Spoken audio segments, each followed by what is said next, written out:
Wala pungos, no problem. Pati pungos pang construction, ganyan ako bakal na ng gamit ko. Wala ko pungos. Ara ay utod na steel. Steel na saya akong pungos yun. Kasakit gani. Kabugat sa ulo kay sansalon pero steel. Pero sige lang, ikainit. Kasi naman wala ko pungos. Sila pa ba oh? Steel. Ting, ting, ting, ting, steel.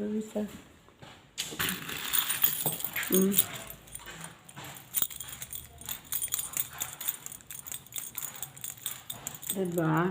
Gawin. Abilidad lang. Pwede ingat daan. No?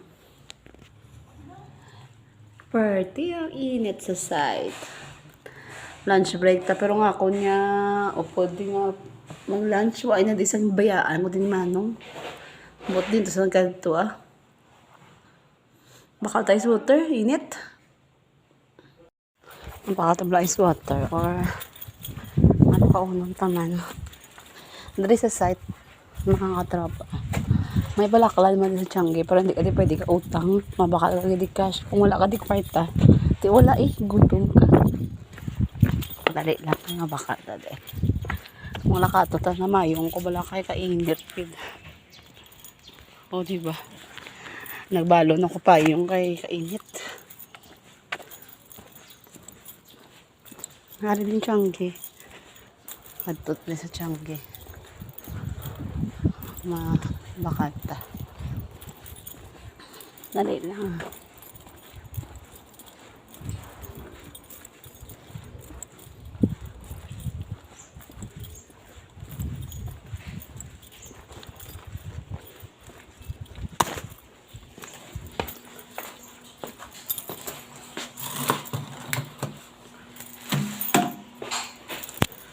May ugto. Mabaka ko ganin, sir, ano, ice water.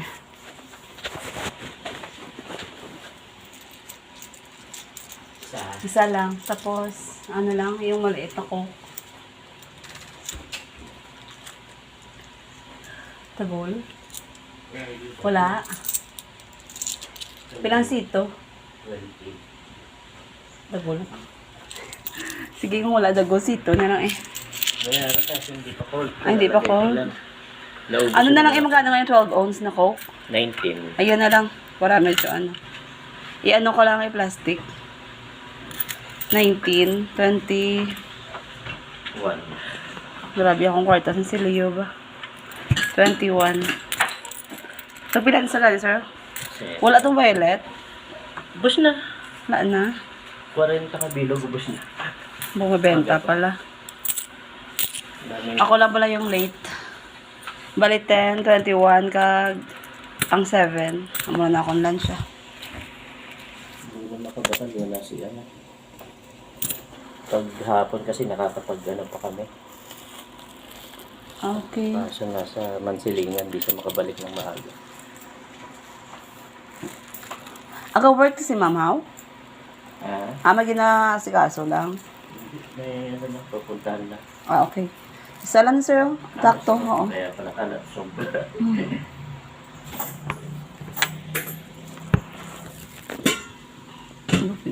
Ang init mga katropa.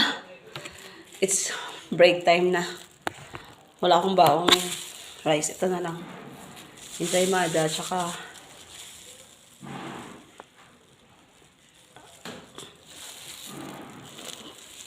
Coke. Yung saymada dito 7 pesos. Pero kung lalakihan mo yung subo mo, 3 kagat lang.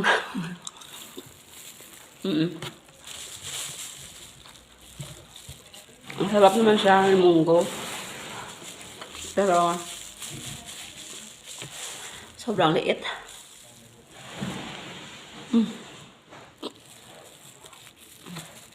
Tatlong kagat nga lang. Lalo pa pag gutom yung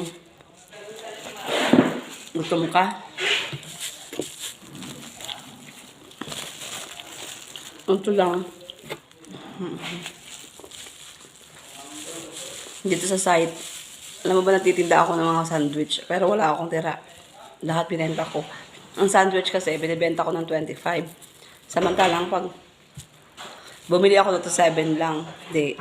25 yung paninda ko, 7 lang yung bibilhin ko. Kasi pag kinain ko pa yun, 25 pesos din yun. Hindi naman sa natitipid ako sa sarili ko, pero wais lang ba? Wais lang muna kasi nga mahirap ang buhay eh. Tsaka kumain naman ako kanina pag alis ng bahay. Tapos ice water. Ito magastos dito kasi walang supply na tubig sa site. Pero bibili ka tuwing inom ka.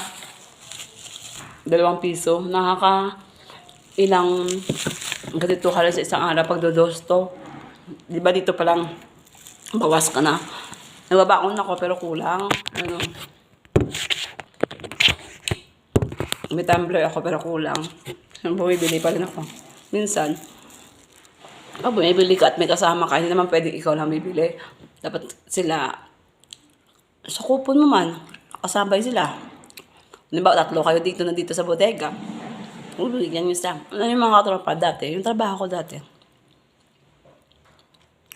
Sayang yun nung iniwanan ko kasi sa opisina nila, trabaho ko.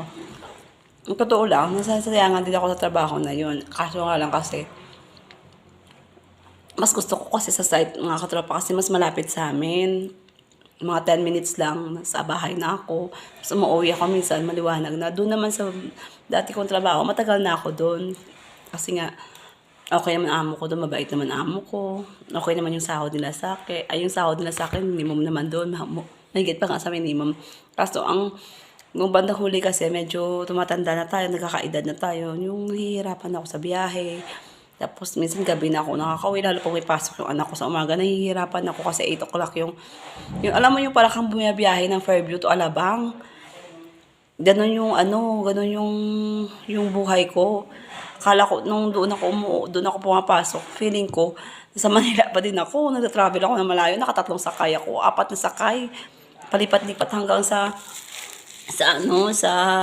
trabaho ko. Tapos sa gabi naman. Tapos pag may mga event sa Bacolod, traffic. Sobra. Inaabot ako ng 7:30 ng gabi. Alas 5 out na ako noon. Pero kung iisipin, sayang talaga yung trabaho doon. Lalo din mga boss ko doon. Kasi syempre, matagal na ako doon. Hindi naman kami nila tinuring iba. Kaya, sayang. Pero, ganun talaga ang buhay. If ever na dumating yung panahon na kailangan ko magtrabaho ulit sa kanila at malapit lang naman at tatanggapin nila ako, bakit naman hindi? Pero syempre, ganun talaga ang buhay. Mag-move on tayo kasi nga, ginusto natin yun tayong umalis hindi naman tayo pinaalis, di ba? Wala akong masabi tungkol dyan. Kaya dito ako sa site, nagtitiis ako ng init, dahil gusto ko yun yun naman ang gusto ko. Ako ang nag-decide ng sarili ko na, kasi ito sitwasyon na anuhin ko, pipiliin ko. Kahit na alam ko na mas maganda yung sa relasyon ko dati dahil malamig doon, aircon, di ba? Pero gano'n na talaga. Hello mga katropa. Bye-bye.